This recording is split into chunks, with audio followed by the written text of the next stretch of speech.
Franklin Graham is on a crusade across California. But unlike his father, Billy, who launched his career as the world's most famous evangelist in Los Angeles and held numerous revivals across the state through the decades, Franklin has not come to California to win souls to Christ.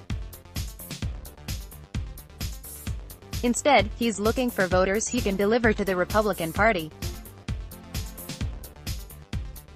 As Elizabeth Theus reported in the New York Times last Sunday, Graham has embarked on a two-week bus tour up the middle of the state, holding 10 campaign-style rallies in anticipation of California's June 5 primary. In doing so, he hopes to mobilize evangelicals in several important battleground House districts and other purplish spots in the otherwise very blue state. People say, what goes in California is the way the rest of the nation is going to go, Graham explained to The Times. So, if we want to see changes, it is going to have to be done here. Targeting California, a state Donald Trump lost by nearly 30% of the vote in 2016, might seem like an odd choice for launching a conservative resurgence. But 1 in 5 adult Californians identify as evangelical, and Southern California has long been a vital center of the religious right. Even still, Graham's decision to focus on turning out evangelical voters in the Golden State, and the defensive,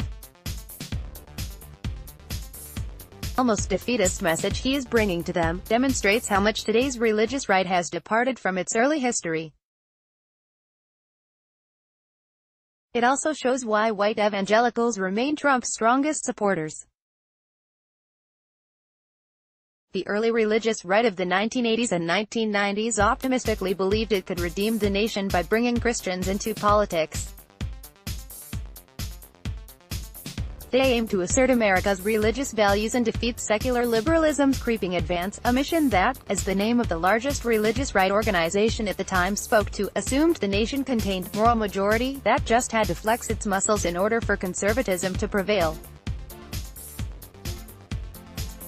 No doubt, there were dark undertones to much of the religious right's efforts, but the movement's generally positive outlook on how Christians could shape the nation paired well with the sunny disposition of their first national candidate, Ronald Reagan. White evangelicals' support for Trump doesn't expose their hypocrisy so much as it plainly reveals their heart. Very differently, today's religious right, led by Graham and other Trump supporters, takes a defensive position, angrily defending their sense of occupying a shrinking place in the nation as an oppressed minority. It's that aggrieved identity that led evangelicals to abandon their formerly high character standards for politicians in order to embrace the thrice-married casino magnate Trump in the first place, a man who may not join them in the church pews on Sunday but promised to fight for them on America's political battlefields. "We should have the power! We should have the power!" Trump thundered to a group of nearly 1,000 evangelical leaders back in the summer of 2016. As much as anyone, Graham has led evangelicals' political about-face. In doing so, he's also distinguished himself from his father who, after an early flirtation, ultimately abandoned the political realm. Disgusted by his friend Richard Nixon's vulgarity revealed in the White House tapes, plus embarrassed by how the recordings had also captured his own anti-Semitic statements, Billy Graham distanced himself from politics. In marked contrast, neither Trump's own filthy language nor hateful rhetoric has diminished Franklin Graham's support for the president. "I can't think of anything mean he's said," Graham told The Times in February. Even more tellingly, Graham has argued that Trump's affair with the adult film actress Stormy Daniels was nobody's business. Such moral compromises for the sake of politics have long troubled some evangelical leaders, including Franklin's father. Even in the heady days of the early Reagan years, Billy Graham refused to allow his evangelistic association to help the religious right, worried such work would detract from his soul-saving mission. "The hard right has no interest in religion except to manipulate it," Graham famously told Parade magazine in 1981. manipulating religion in service of the Republican Party, and especially Trump, now appears to be exactly Franklin Graham's project. In regular appearances on Fox News and now on his tour across California, Graham has fanned the flames of white evangelical resentment and outrage. Such a dark and alarmist vision might seem to contradict the hopeful joy evangelicals claim their faith provides, but it aligns perfectly with the cynical and conspiratorial worldview Trump has brought to the center of American politics. As such, white evangelicals' support for Trump doesn't expose their hypocrisy, as plenty have contended, so much as it plainly reveals their heart. In other ways, Graham's California campaign mirrors the isolationist retreat that Trump has carried out with his foreign policy. Rather than reaching out to other conservative Christians, like Mormons and Catholics, as the early architects of the religious right often did, Graham's efforts focus solely on evangelicals.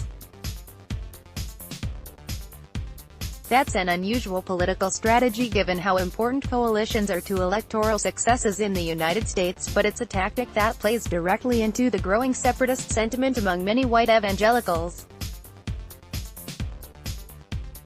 Some, secularists especially, may hope that move will eventually lead to the demise of the religious right and the exit of white evangelicals from American political life. But that's not at all what's at work. Quite the opposite, Graham's campaign signals a doubling down on politics and a hardening of support for Trump. If some Americans once feared how a so-called moral majority might remake the nation, they ought to consider what kind of politics, and politicians, white evangelicals who perceive of themselves as persecuted and embattled might pursue next. Frighteningly, in this new reality Trump may be only the beginning. Neil J. Young is a historian and the author of We Gathered Together, The Religious Right and the Problem of Interfaith Politics. He hosts the History Podcast, Past Present, also on HuffPost. Opinion, California's top 2 primary debacle. Opinion, Trump is using pardons to rig the system for his pals. Opinion, white evangelicals are the most fragile of all white people. Download.